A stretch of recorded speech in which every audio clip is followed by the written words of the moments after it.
ప్రజలు దేవుడి దయ ఇక్కడ ఉన్న నా అన్నదమ్ములు నా అక్క చెల్లెమ్మలందరూ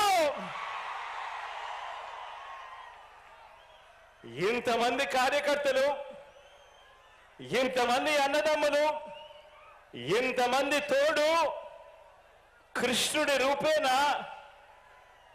మీ అర్జునుడికి మీ బిడ్డకు ఇంతటి అండదండలిస్తా ఉన్న పరిస్థితులు ఇక్కడ ఉన్నాయి కాబట్టి మీ బిడ్డ భయపడడు, మీ బిడ్డ తునకడు, మీ బిడ్డకు మీ అందరి అండదండలు ఉన్నంత కాలం ఈ 56 నెలల్లో మనము పేద ప్రజల మీద ప్రేమతో బాధ్యతతో అమలు చేస్తా ఉన్న ఆ పథకాలు ఆ స్కీములే మనకు బాణాలు మనకు వస్త్రాలు. ఈ యుద్ధంలో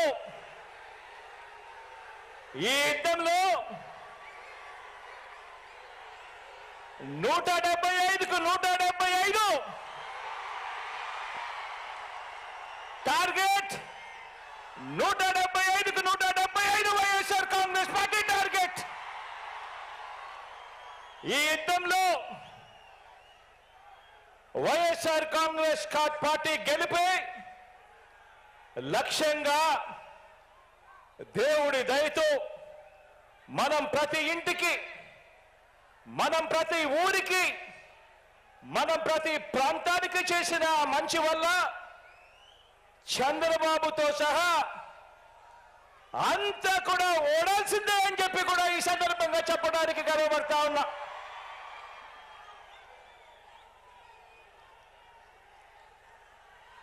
మనకు అంతటి గొప్ప విజయాన్ని అందించే అంశాలేమిటో మీ అందరితో కూడా పంచుకునేందుకు ఇక్కడ ఈ భీముని పట్నంలో ఈరోజు సమావేశమయ్యాం. ఇక్కడ అందరం కూడా ఈ సమావేశం 2024 ఎన్నికల్లో మన పార్టీ జైత్ర యాత్రకు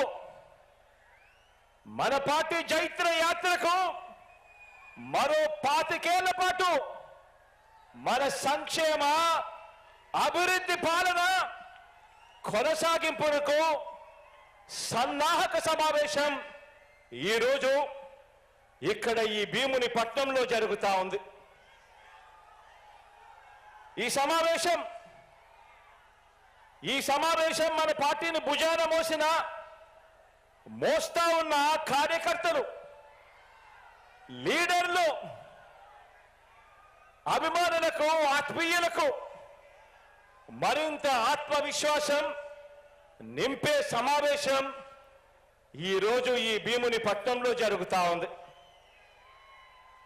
ఈ సమావేశం మేనిఫెస్టో ద్వారా మనం ఇచ్చిన ప్రతి మాట అధికారంలోకి వచ్చిన తరువాత త్రికరణ శుద్ధితో ఆ మేనిఫెస్టోలో చెప్పిన ప్రతి మాటను నెరవేరుస్తూ ఆ మేనిఫెస్టోను ఒక బైబిల్గా, ఆ మేనిఫెస్టోను ఒక భగవద్గీతగా, ఆ మేనిఫెస్టోను ఒక ఖురాన్గా భావిస్తూ ఏకంగా 99% హామీలను నెరవేర్చిన పార్టీగా మీతో నా ఆలోచనలను పంచుకునేందుకే ఈ సమావేశం.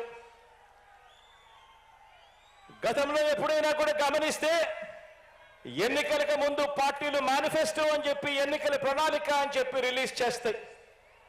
ఎన్నికలు అయిపోయిన తర్వాత చెత్తబుట్టలో వేస్తా ఉన్న సాంప్రదాయాన్ని మనం చూసాం. మొట్టమొదటిసారిగా నేను చెప్తా ఉన్నా, మీ బిడ్డ ప్రభుత్వం దాన్ని మార్చింది అని చెప్పి.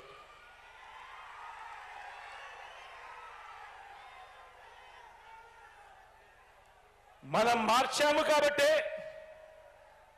ప్రజలకు మనం దగ్గరయ్యాము కాబట్టి ప్రతి ఇంట్లోనూ మీ బిడ్డను, మీ బిడ్డను, మన వైఎస్ఆర్ కాంగ్రెస్ పార్టీని తమ పార్టీగా ప్రజలు భావిస్తా ఉన్నారు కాబట్టి చంద్రబాబు లాంటి 75 ఏళ్ల వయసు 75 ఏళ్ళు వయసు మళ్ళిన నాయకుడు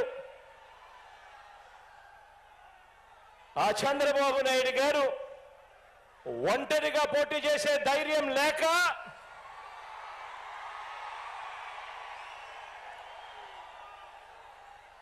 ఈ బాబు దత్తపుత్రుడితో సహా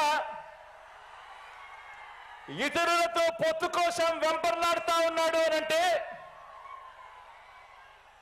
దాని అర్థమేమిటో ఆలోచన చేయమని అడుగుతా ఉన్నా.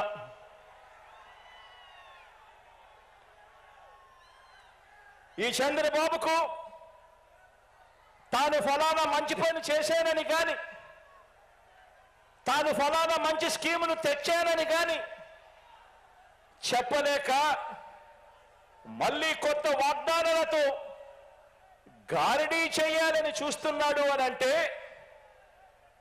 దానికి అర్థమేమిటి? దానికి అర్థమేమిటో తెలుసా? దానికి అర్థం